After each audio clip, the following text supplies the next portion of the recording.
I'm here. Hello guys, welcome to my vlog.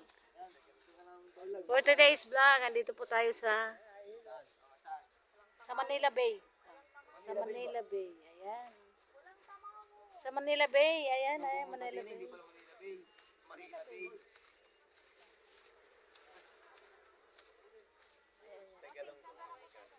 Wala pong galunggong bossing.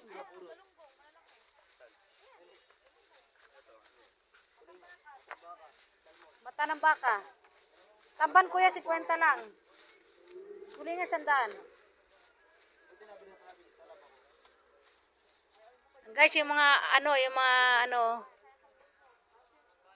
may mga tamawo dito ngayon guys. Isa lang, ayan o. Yan, pinabayaan niya ng kanyang nanay. Nanay Pamor.